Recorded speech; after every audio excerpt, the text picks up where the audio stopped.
Some of you are aware that I've spent the past 3 years teaching full-time across the street at Indiana Wesleyan. And in my first year at that post, I was asked what general education course in the School of Theology and Ministry I best felt equipped to take on into my course loading as a regular practice each semester. That's a common thing for faculty. So I went away and I thought about this, and I came back to the table and I said, I think teaching gen ed theology would be a good fit for me. The response I got was, okay, how about Old Testament survey? Okay, a little fear and trepidation taking place there. But really, in the end, it ended up being one of my very favorite classes to teach. And so when Pastor Steve announced that we were going to spend the summer in the Minor Prophets, my head and my heart went back to the classroom. And a question that I postured each semester to my students as we entered the unit on the prophets, I would say to them, what readily comes to mind when you think of an Old Testament prophet? You can imagine the answers were rich. I readily and regularly heard things like old man, long white beard, angry. Strangely enough, I regularly heard megaphone, because those were so common in the pre-Christ era, I'm sure. Then I heard more creative answers, things like crazy eyes. One kid said hollerin'. Somebody said dirty feet. Not so sure about that one. I'm not really sure my imagination is strong enough to hang with all of their perception of the prophets. But after going through these prophets that we've already explored this summer, I think I can see where they're coming from to some degree. Because let's face it, the prophets are not the friendliest voices we have in the Bible, are they?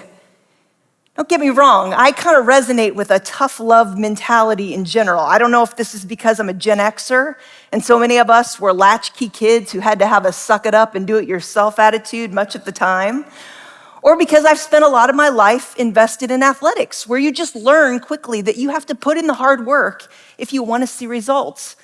But for whatever reason, I do not recoil from the no-nonsense, to-the-point manner in which the prophets speak to Israel. They just kind of cut the fluff and get to the heart of the matter, and I kind of like it.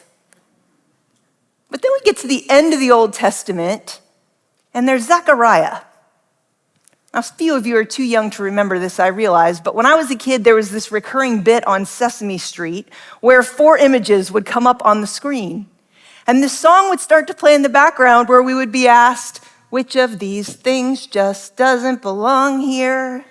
Anybody remember that? The point of this was not to ostracize anyone or diminish anything, but rather to help kids learn how to identify what was different in a series of images or sequences. And so I think were we to line up the minor prophets in such a lineup, Zechariah might qualify for the thing that doesn't quite belong. Because while so many of the other minor prophets come across a little like Bob Knight or John McEnroe, wild-eyed, spewing at the mouth, throwing proverbial things across the room, saying the same thing over and over and over again to a crowd who either doesn't seem to be listening or certainly isn't getting the point, Zechariah seems to take a slightly different approach. It might be better said that God took a slightly different approach through his mouthpiece, Zechariah. And you don't have to get very far into this book to see what I'm talking about. I'll start right at chapter 1. From the beginning, Zechariah says, "Then the angel of the Lord said, Lord Almighty, how long will you withhold mercy from Jerusalem and from the towns of Judah which you have been angry with these 70 years? Pause there for just a second for a little context. Remember, Israel has been exiled from Jerusalem, its homeland, and dispersed into foreign nations where it's ruled by its enemies. They've been banished for 7 decades, and so many of the prophets are writing to us from their various places of captivity.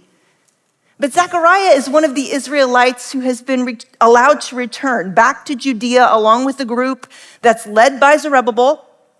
And this group has been commissioned or charged with the rebuilding of the temple as a first act of reestablishing the life of Israel in its homeland. So he's writing these words upon his return from captivity. I'm going to keep reading at verse 13. He says, so the Lord spoke, here it is, kind and comforting words to the angel who talked with me. Then the angel who was speaking to me said, proclaim this word. This is what the Lord Almighty says. I am very jealous for Jerusalem and Zion, and I am very angry with the nations that feel secure. I was only a little angry, I love that part, but they went too far with the punishment. He goes on, I will return to Jerusalem with mercy, and there my house will be rebuilt. And the measuring line will be stretched out over Jerusalem, declares the Lord Almighty. Proclaim further, this is what the Lord Almighty says. My towns will again overflow with prosperity, and the Lord will again comfort Zion and choose Jerusalem. Can you hear it? These words aren't so much fire and brimstone as they are promise and inspiration.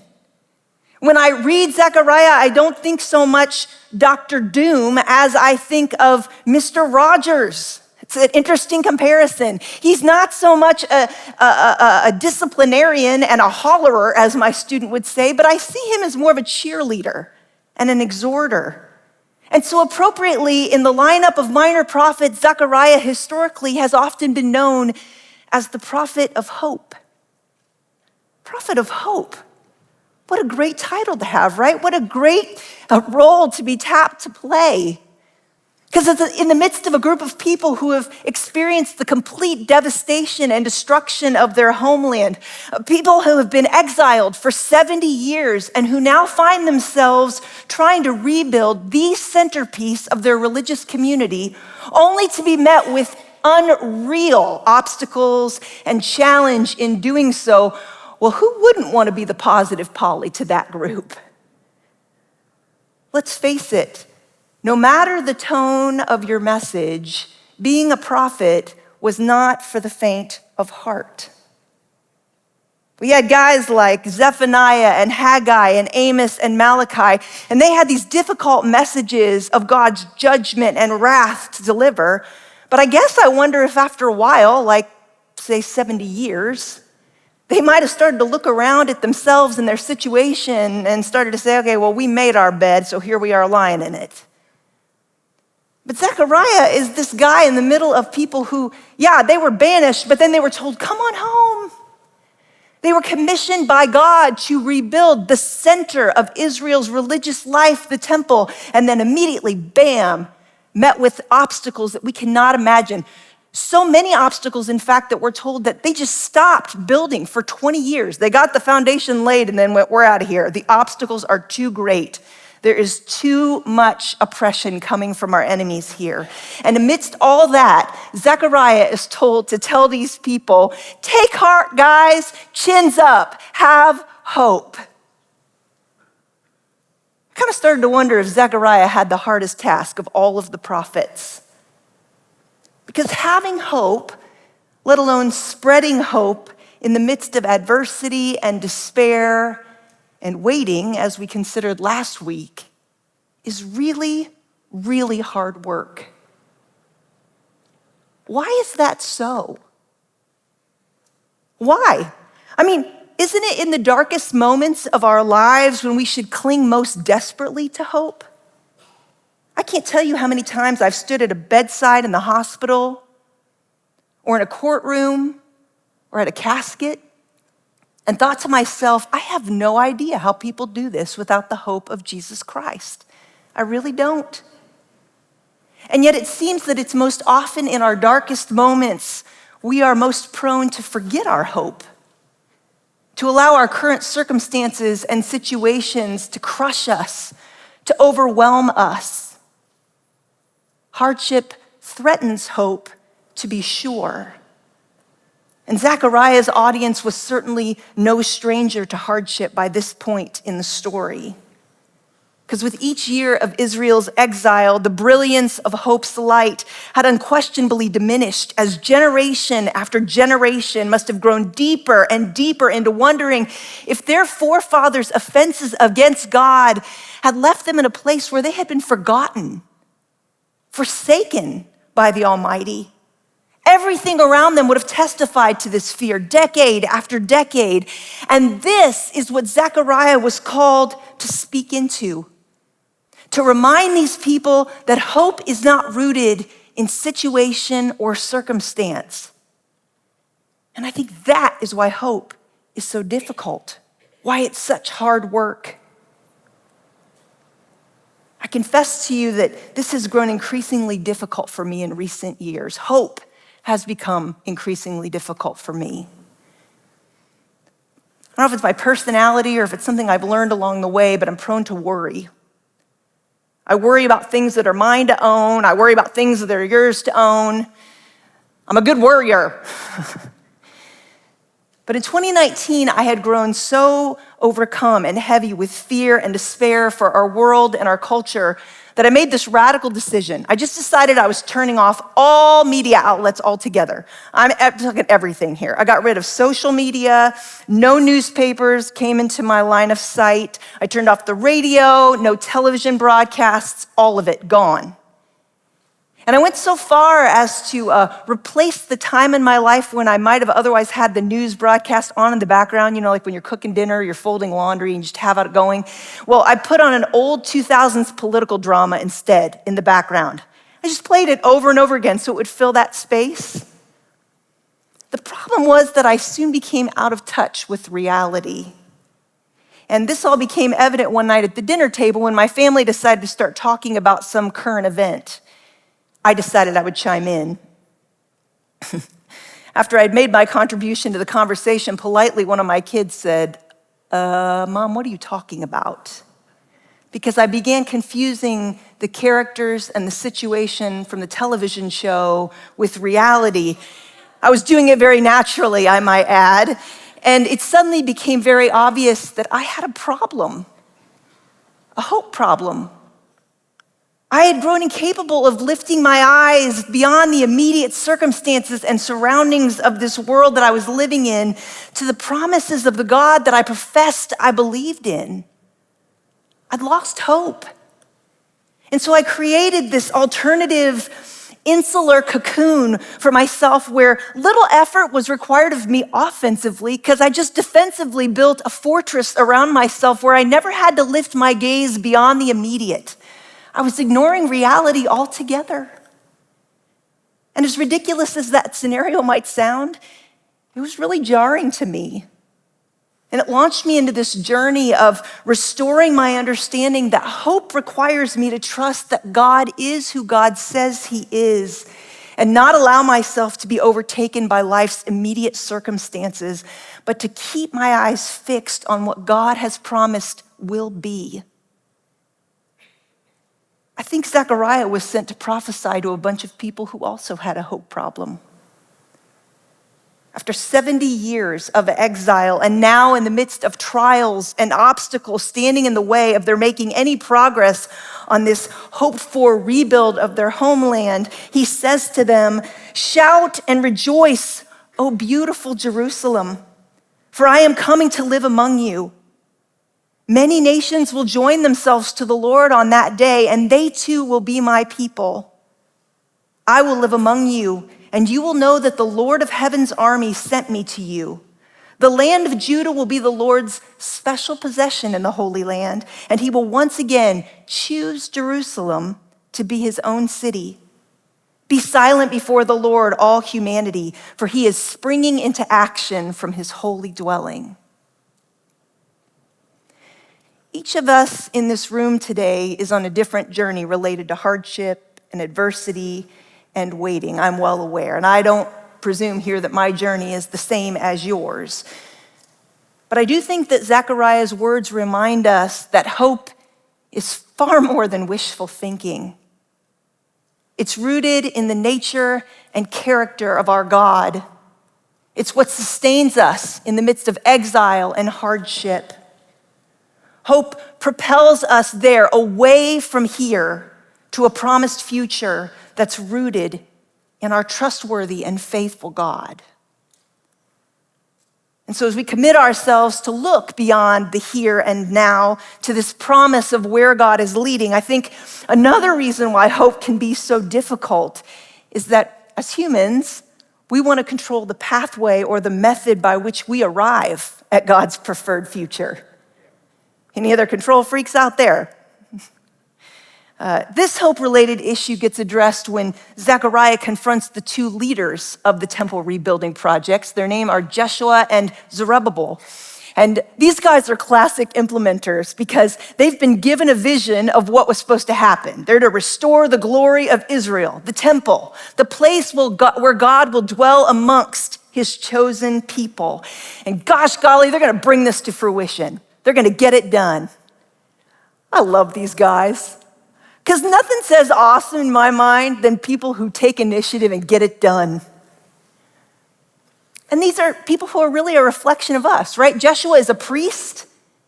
Zerubbabel is a governor. He's a layperson. But regardless of their position, the reality is that we see here is that control is an obstacle to hope. And so often, even when we believe in the hope that is offered to us in God's promises, we're prone to want to move things along, to immediately try to stick things into fifth gear, and to direct the path towards the promised future in a way that suits our preferences and our pace, without yielding to the ways and the wisdom of the one who defined the destination in the first place. If you read this entire story, then you know that many of the people who saw the foundation of this second temple being laid wept and they mourned because it was nothing even close to the grandeur of Solomon's temple, their temple prior to the exile. So there's all kinds of assumption happening here that something was wrong. Either God was never going to restore his glory fully, never return wholly to Israel, or that these leaders just didn't know what they were doing. Surely this was not the path or the process that would lead to this promised future God had given them. And it's such a great example of how our preferred paths towards God's promises can make hope difficult. Here's a group of people fixated on the path of the temple when, as we'll read later in the chapters of Zechariah, we find out that the pathway to this promise of God's hope is actually rooted in a Messiah, in the building of a kingdom. And so Zechariah's message is aimed at helping these people see a bigger picture of what God is at work doing here. And it's about so much more than the restoration of a building or a nation. It's about the redemption of the world. Zechariah's calling is to remind his colleagues, his comrades, and specifically those leading the charge, that the promise of God would be fulfilled, but that no manner of brute strength or force or smarts coming from a human being would supersede the means of God in delivering them to this promised destination.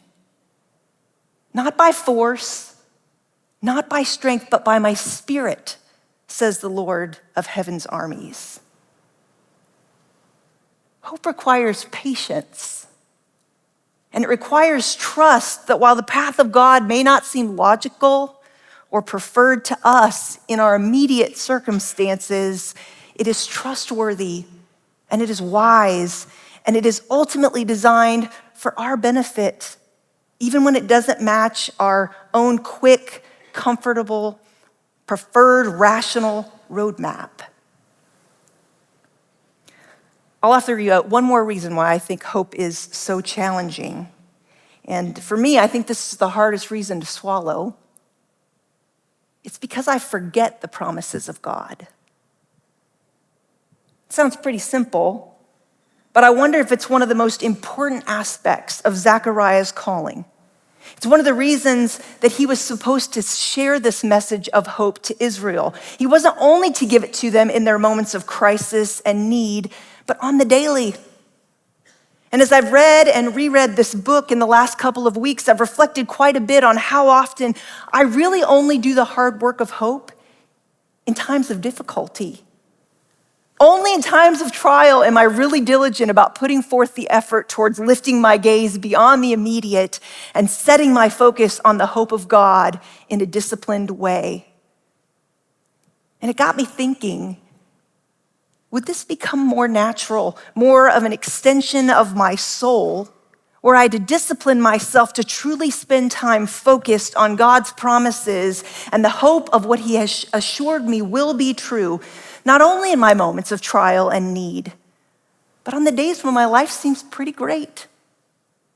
When I am neither overwhelmed with jubilation nor despair, if then I was intentional about focusing on the promise of God, would it then become a more natural extension of my being and more core to who I am? Very few people would sign up to run a marathon without doing any training. If you do it, you're either a glutton for punishment or you're in this very small sliver of life's window that will allow you to be able to do something crazy like that. But the point is, you have to work up to this kind of performance, right? Over time, you develop the muscle and the stamina so that on the day of the race, you can actually live into the investment that you've made.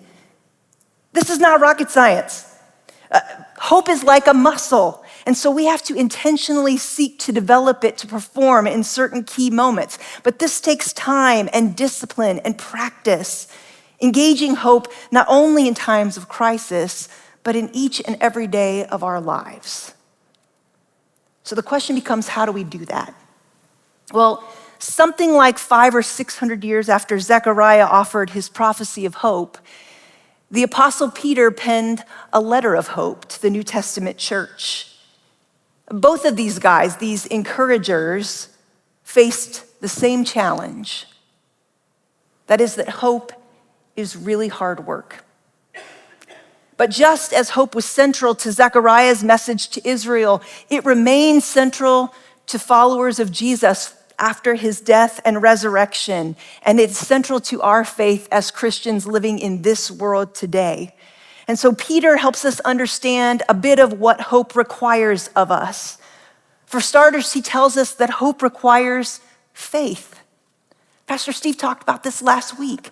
Faith is the substance of hope.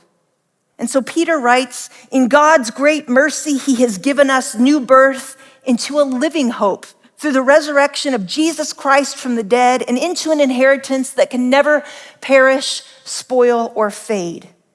This inheritance is kept in heaven for you, who through faith are shielded by God's power until the coming of the salvation that is ready to be revealed in the last time. Though you have not seen him, you love him. And even though you do not see him now, you believe in him and are filled with an inexpressible and glorious joy, for you are receiving the end result of your faith, the salvation of your souls. Just as Israel had to have faith that God would fulfill his covenant with them, no matter the manner in which the path was playing out towards that end, we have to exercise faith and trust that our hope is found in Jesus, who is actively pursuing and transforming us, regardless of how broken and messed up this world around us may seem. So hope requires faith. We're also told that hope requires preparation.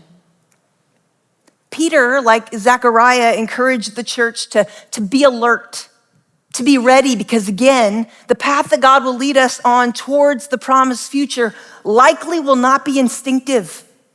It's going to require us to yield ourselves to the leading of the Holy Spirit rather than leaning on our own preferences or logic or schedule or even experience from the past.